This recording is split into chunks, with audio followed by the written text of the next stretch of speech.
गाउँतिर किन झुटो बोल्छस्? त्यो दलितको छोरीलाई भेट्न जान लाग्यो भन्न।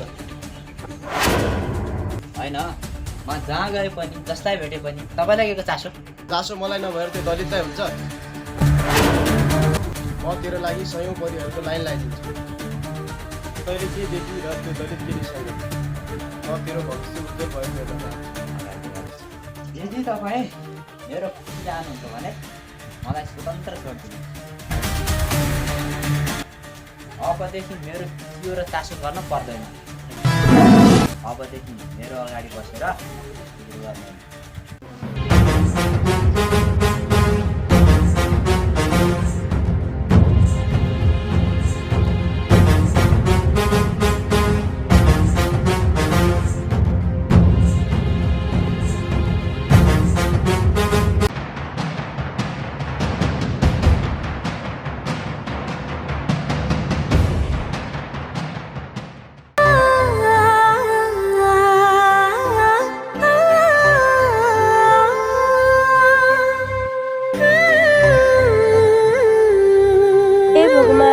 मैले के पाप गरेकी थिएँ र यस्तो सजाय दिन्छौ किन?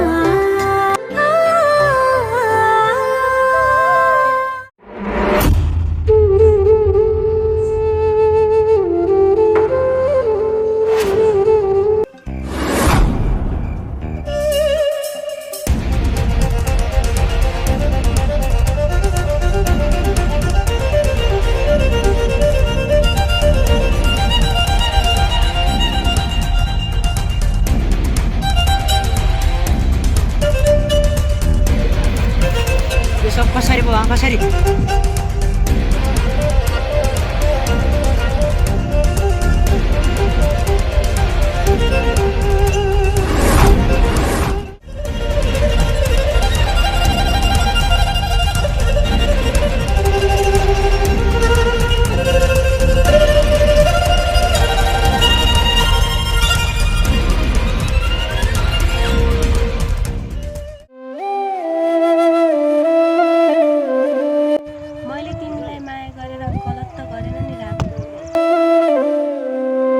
किन समाज हामीलाई मात्र दुःख दिन्छ? भयो हाम्रो माया न त समाजले बुझ्छ न त परिवारले नै स्वीकार गर्छ। त्यसैले आजबाट राम अञ्जलीको भेट कहिल्यै हुने छैन।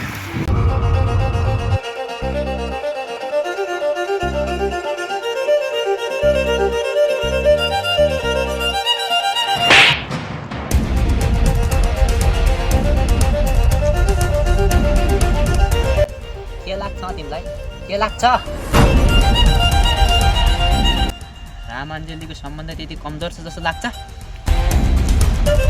चाहे जतिसुकै र जस्तोसुकै मान्छे मेरो पछाडि पढे पनि म आफ्नो गन्तव्य गुमाउँदिनँ।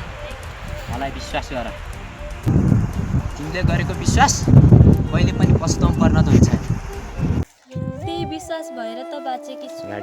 विश्वास नभएको भए दुनियाँको हेपाइ सहेर किन बस्दै रहे?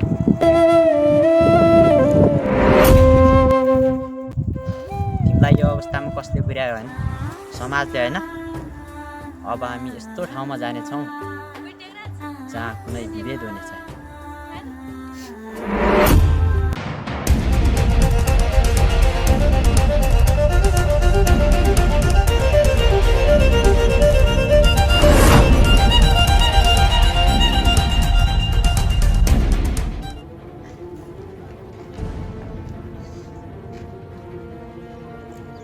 एकछिन, यो आँगनमा पाइला टेक्ने होइन।